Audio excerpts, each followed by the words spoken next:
compartilhando com vocês aí? Fala para mim, por favor. Sim. Tá, sim. Beleza. Vou liberar mais alguns aqui. Então, olha só. Na aula passada, nós falamos um pouquinho sobre algumas fraturas específicas, né, de rádio e una. Falamos aí sobre de Colles, Smith, Montegia, entre outras, cada uma com a sua especificidade. Então, hoje nós falaremos um pouquinho sobre luxação do cotovelo. Vocês verão, de acordo que nós fomos falando sobre esse conteúdo, não é comum, tá? Não é tão comum de acontecer a luxação específica da região de cotovelo. Até mesmo quando nós pensamos no cotovelo, nós estudamos lá na parte de anatomia, nós observamos, né, que tem toda uma cápsula, observamos que tem os ligamentos, que compõem toda essa articulação, deixando essa articulação muito estável. Então, devido a isso, não é comum nós atendermos, reabilitarmos pacientes que venham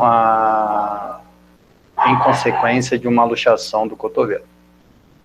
A não ser que essa luxação venha acompanhada de uma fratura, ou essa luxação venha acompanhada aí de algumas lesões ligamentares, aí sim se faz necessário a intervenção fisioterápica, tá? Deixa eu liberar mais alguns alunos aqui.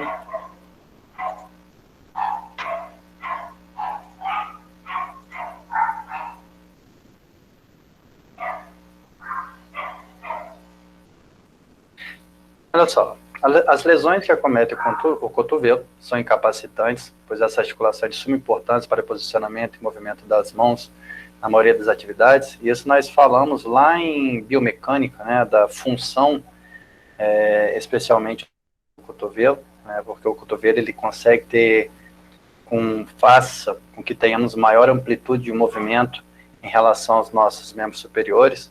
Aí eu até brinquei com a turma desse período, ou fui com a turma de vocês, não lembro, que como faríamos, né, para colocar, às vezes, uma colher de comida na nossa boca, né, na própria boca, sem conseguir flexionar o cotovelo. Então, é uma coisa bem impossível, ou mesmo tentarmos pentear o nosso cabelo sem flexionar o cotovelo. Então, o cotovelo tem essa capacidade de aumentar a nossa amplitude de movimento. Por conta dessa característica, né, quando ocorre uma lesão, ela acaba sendo bem incapacitante, ok? As luxações do cotovelo, devem ser reduzidas o mais precocemente possível para evitar complicações e para que o paciente recupere o mais rápido possível a função normal do cotovelo.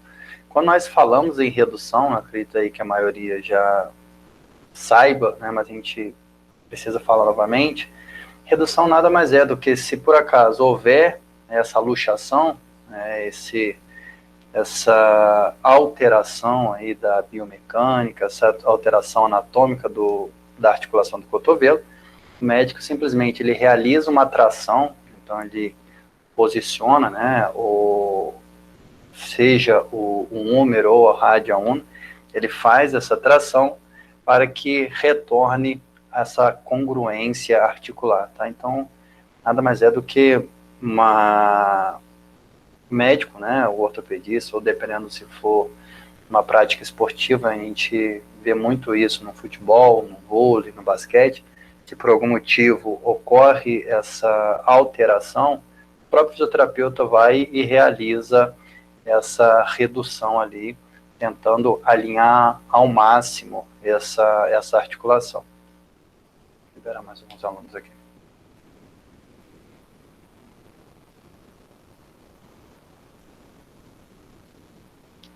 Então, elas correspondem a 20% de todas as luxações, atrás apenas a articulação glenomeral e dos dedos, ocorre mais comumente em jovens, e as luxações posteriores do cotovelo são causadas por uma queda sobre a mão ou punho, com o cotovelo em extensão ou leve hiperextensão.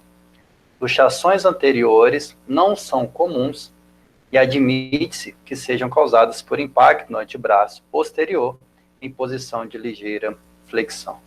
Então, vendo aqui, a gente observa que posteriormente acaba sendo bem mais difícil, né, de observarmos a luxação da região do cotovelo. Mas se nós pensarmos na anatomia mesmo lá da região do cotovelo, nós temos o húmero, aí lá na parte distal do húmero nós temos ali a tróclea, lá na una, né, nós temos ali, né, falando propriamente dito, a articulação do cotovelo. Lá na una nós temos a incisura troclear, onde ela parece ali uma chave, né, uma chave ali de boca. Então, se nós pensarmos anatomicamente, biomecanicamente, o húmero ele se encaixa perfeitamente ali na incisura troclear, então acaba sendo muito difícil essa luxação anterior, a não ser que essa luxação venha acompanhada de uma fratura. Se o paciente ele apresenta ali uma fratura em olecrono, consequentemente, né, dependendo do tamanho dessa fratura, consequentemente ele pode vir sim acompanhado aí de uma luxação anterior do cotovelo. No entanto, se não ocorre essa fratura em olecrono, dificilmente nós teremos ali essa luxação anterior, por conta mesmo desses acidentes anatômicos, tá?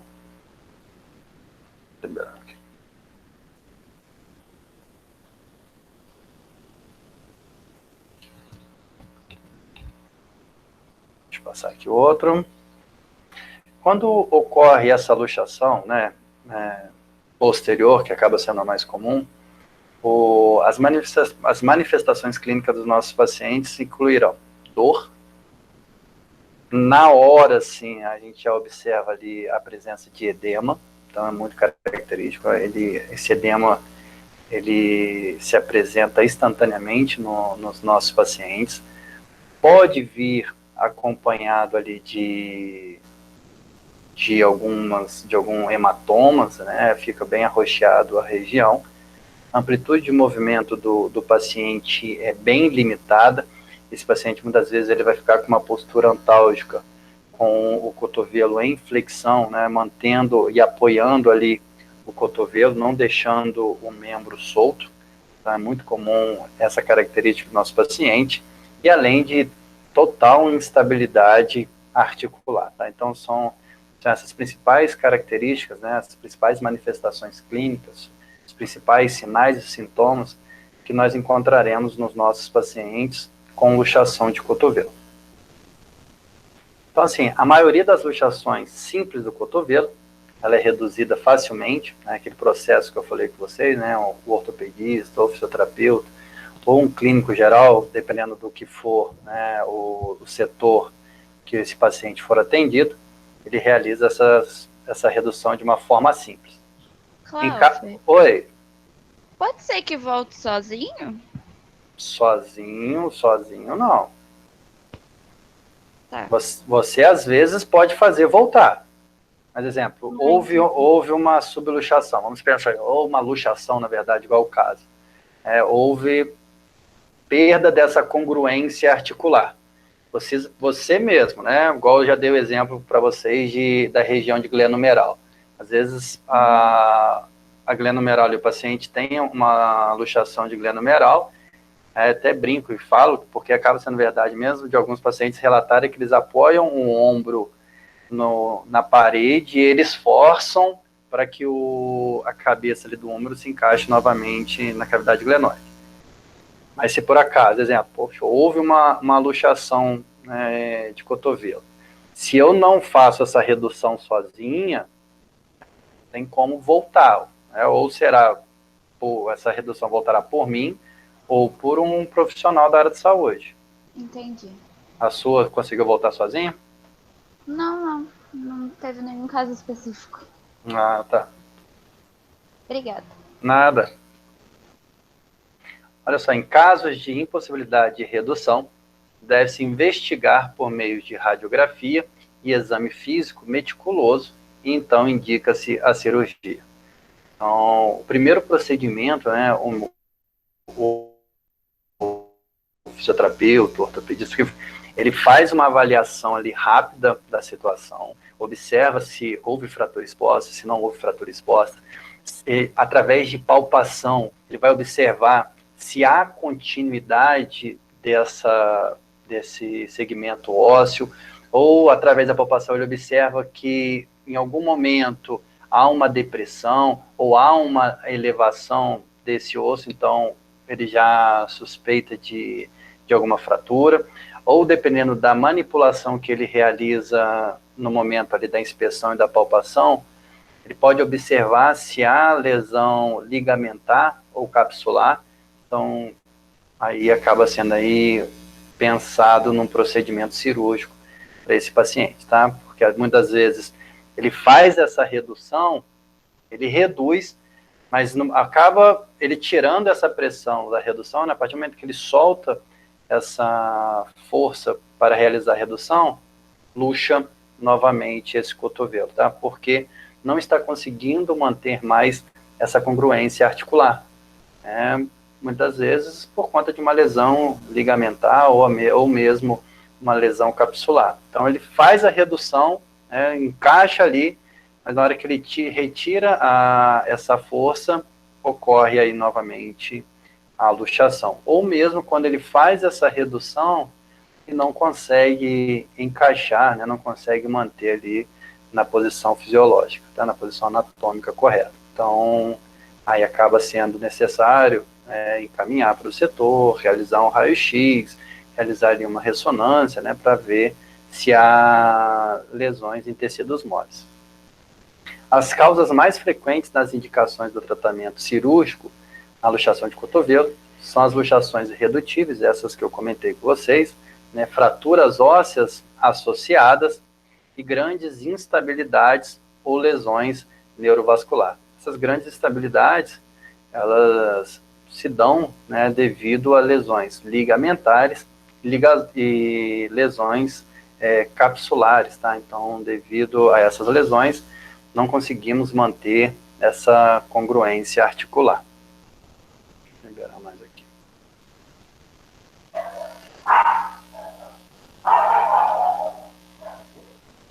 Então, vamos imaginar aí que o paciente não precisou passar por um procedimento cirúrgico, né, foi feito ali essa redução, e graças a Deus foi um paciente que não precisou passar em procedimento cirúrgico.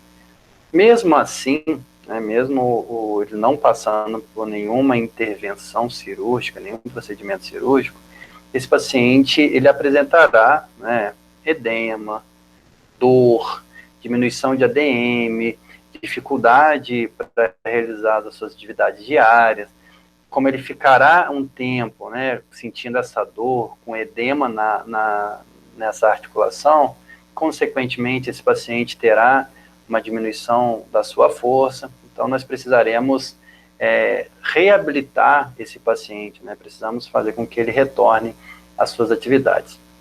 Infelizmente, né, isso já é nosso, já é do ser humano, é muito mais fácil nós perdermos do que nós ganharmos.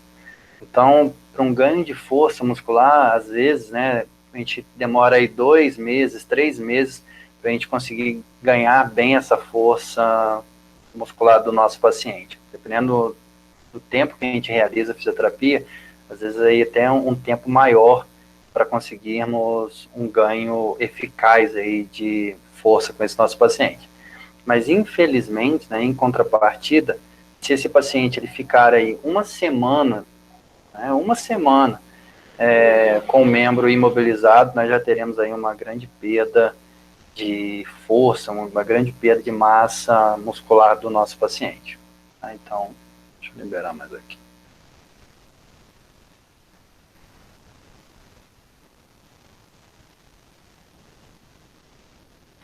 Então, olha só, os objetivos, né, do fisioterapeuta num paciente que apresenta aí uma luxação de cotovelo. Controlar a inflamação, né, então esse processo leva muitas vezes a um quadro inflamatório, né, porque o paciente luxou, houve ali toda uma alteração biomecânica daquela articulação, Então, precisamos controlar esse processo inflamatório. Então, nós temos inúmeros recursos fisioterápicos, eletrotermofototerápicos para trabalhar essa situação. Reduzir dor e edema, também temos inúmeros recursos. Favorecer a cicatrização de lesões, mesmo não tendo passado por um procedimento cirúrgico, nós teremos aí lesões, né? Então precisamos trabalhar essas lesões, prevenir contratura da articulação do cotovelo, manter a amplitude de movimento das articulações não envolvidas, isso eu sempre falo com vocês, né? Não focar somente na articulação que está lesionada, mas trabalharmos todas as articulações adjacentes, recuperar a função normal do cotovelo, ganhando amplitude muscular, e o retorno gradual das atividades. Então, isso acaba sendo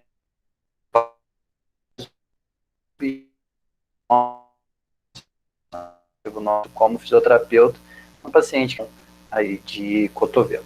Claro que toda essa questão, né, esses objetivos, quando nós formos traçar as nossas condutas, nós precisamos sempre avaliar o nosso paciente, né, em relação a ganho de força. Começamos com isometria e vamos substituindo a isometria para isotônico concêntrico ou excêntrico, né, a gente depende muito disso. Mas em relação à carga que eu irei colocar, isso vai depender de paciente para paciente. A mesma coisa quando nós pensamos em ganho de ADM, quando nós pensamos em alongamento. No caso desse paciente que apresenta aí uma luxação de cotovelo, é normal que ele fique com o glenomeral em adução, em rotação, o cotovelo em flexão. Então, eu preciso ganhar ADM no sentido de extensão desse cotovelo. Esse paciente está com dor, esse paciente está com edema, então, muitas vezes, nas primeiras semanas, eu terei uma dificuldade maior em ganhar ADM com esse meu paciente, alongar essa musculatura por conta dessas situações, por conta do quadro álgico e do edema, mas de acordo que esse edema ele for cessando, eu consigo aumentar esse meu alongamento, mas muitas das vezes esse alongamento ele acaba sendo retardado, né, por conta de medo do nosso paciente, porque o paciente ele começa a alongar, a partir do momento que ele começa a sentir dor, ele recua.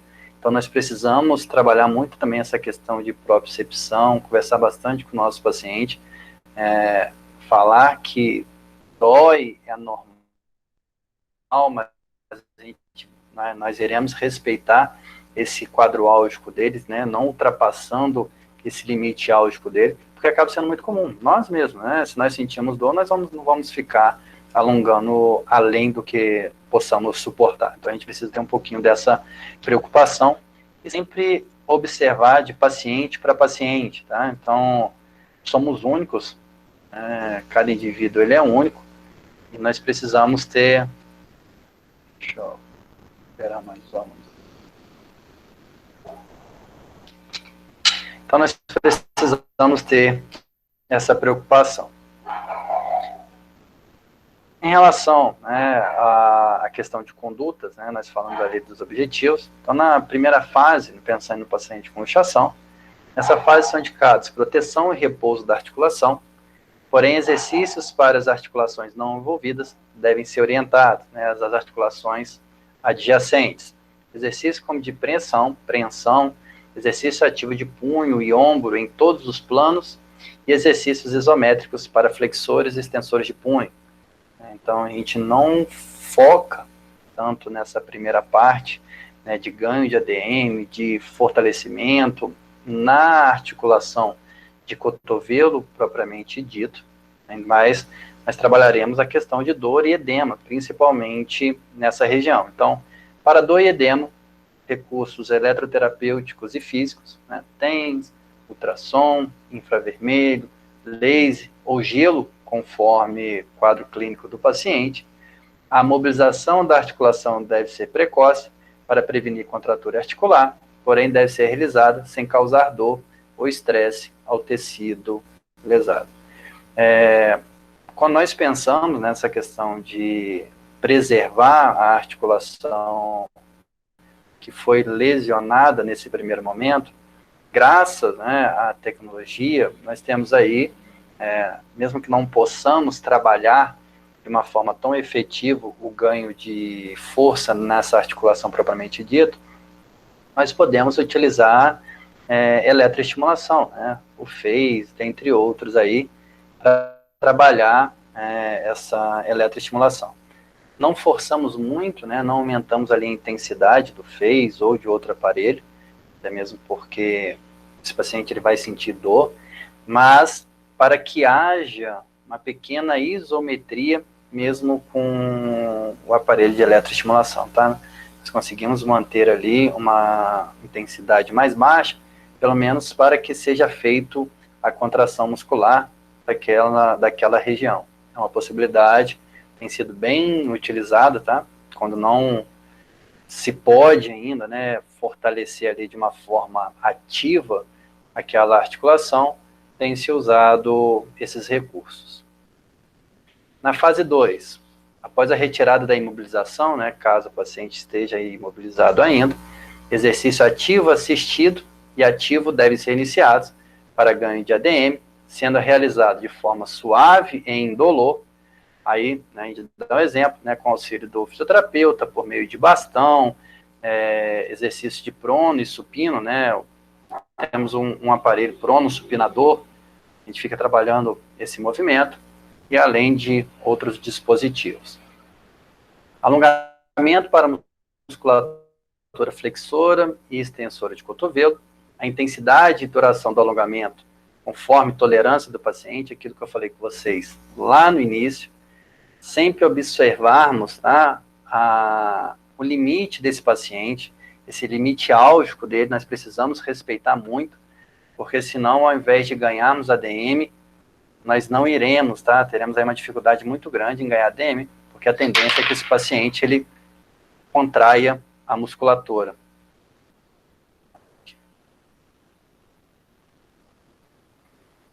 Então, que ele contraia a musculatura, tá, contrária. Então, a gente precisa trabalhar muito essa questão.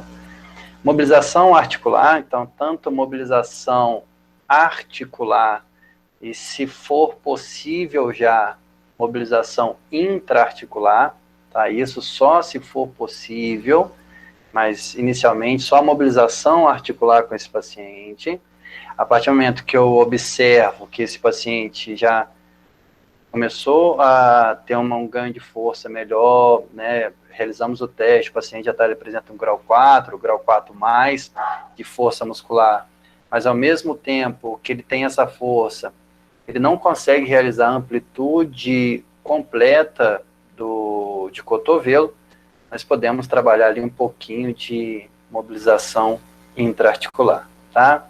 Uma mobilização mínima, até mesmo porque esse paciente ele vem de uma luxação, então não vou mobilizar em excesso, simplesmente pequenas mobilizações para tentarmos ganhar aquilo que o paciente não consegue realizar.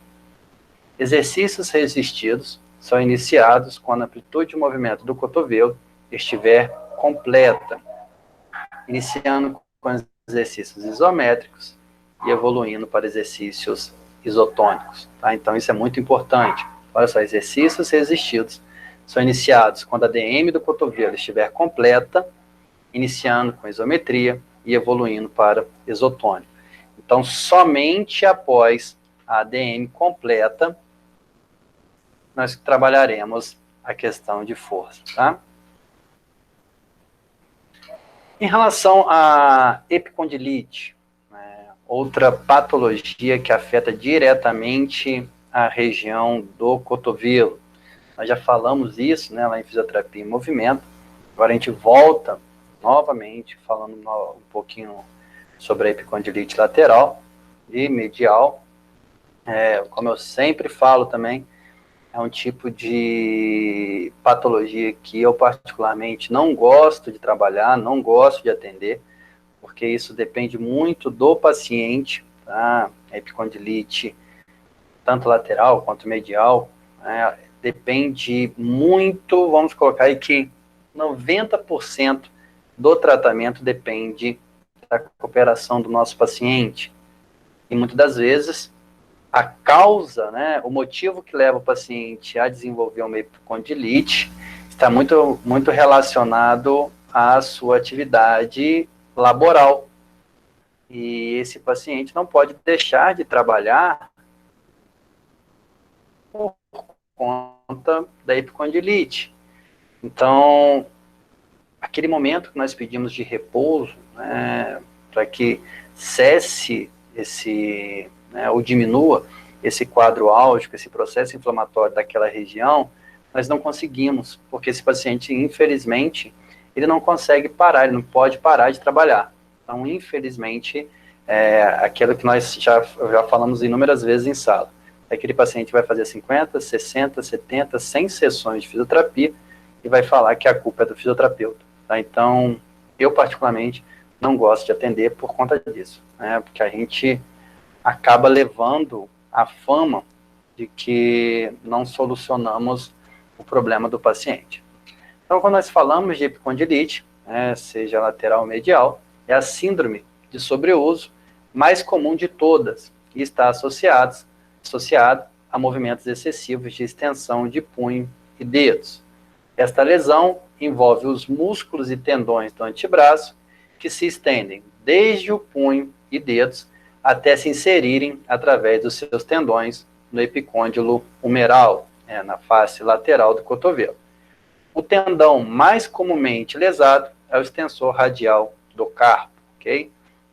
Então, isso, como eu disse, né, vai desde a atividade laboral, academia, se por acaso o paciente ele sofreu um trauma direto, tudo isso vai levar o nosso paciente a desenvolver essa epicondilite. Então, imagine vocês, né, uma moça que trabalha como diarista, então, cada vez que ela trabalha, ela ganha, né, 50, 80, 100 reais aí, que é o valor de uma diária, né, de uma diarista, uma faxina. Então, vamos imaginar aí que a gente chega para ela, né, a primeira coisa que nós iremos falar com ela, falar assim, olha só, você vai precisar de ficar de repouso, né, o ortopedista vai passar um anti-inflamatório, né, então, se ficar 15 dias sem trabalhar. Aí ela vai e faz a conta dela e vê que 15 dias sem trabalhar, né, vamos colocar que fosse direto, e ela ganhasse 100 reais por dia, daria 1.500 reais. E ela que sustenta a casa. Como que ela vai parar de trabalhar?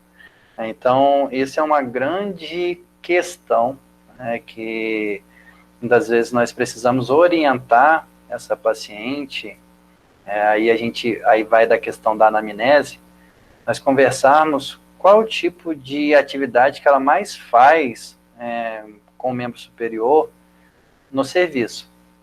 Ela trabalha muito, fazendo movimento de flexão, extensão, limpando as janelas. Não, ela faz... Então, a gente precisa observar, né, conversando com a paciente, observar qual é o movimento e perguntar para ela qual é o movimento também que ela sente mais dor. E, através disso, né, nós estudarmos uma forma de tentar, às vezes a gente não consegue, mas tentar mudar o jeito de trabalho dela, tá? Então, ou colocando uma escada, com isso ela não vai precisar estender tanto o cotovelo. Então, a gente precisa pensar em algo, porque dificilmente essa paciente irá parar de trabalhar. Então, isso é fato, tá? A não ser que ela faz as 10 sessões de fisioterapia, isso acaba sendo muito comum também. Aí volta no ortopedista, o ortopedista passa mais 10 sessões, aí ela faz mais as 10 sessões e volta para o ortopedista dizendo que não melhorou nada. Aí o ortopedista vai e simplesmente imobiliza aquele membro. Tá? Então, simplesmente coloca um gesso e ela acaba sendo forçada a ficar aqueles 15 dias por conta do gesso, tá?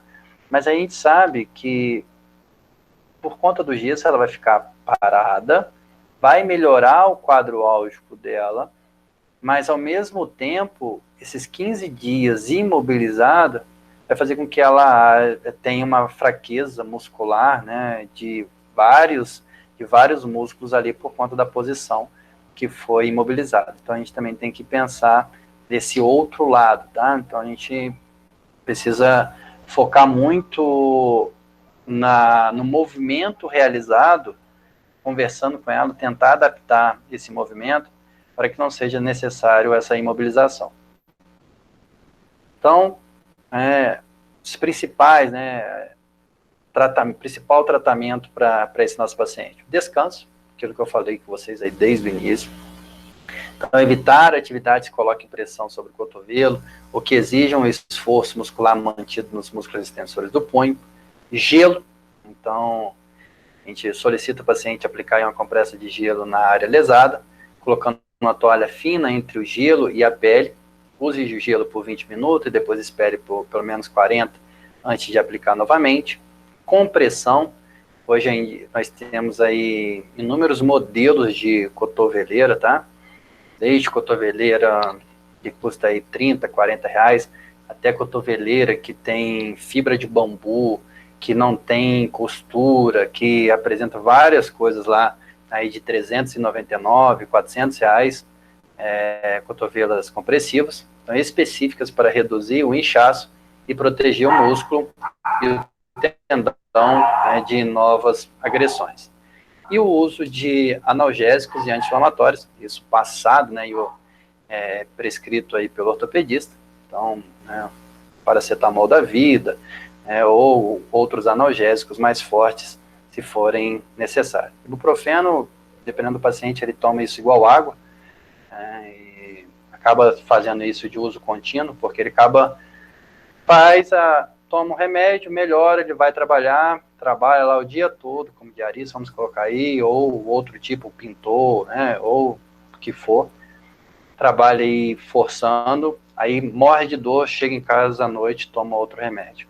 Então fica esse ciclo vicioso aí. De manhã ele toma porque acordou com dor, foi trabalhar, trabalhou o dia todo, chegou à noite, não aguenta mais, né, o braço que está queimando, está pesado, ele toma outro ibuprofeno da vida, um diclofenaco, e isso vai ficando aí um mês, um ano, até que vai chegar um momento que ele tem perda de força muscular, tá?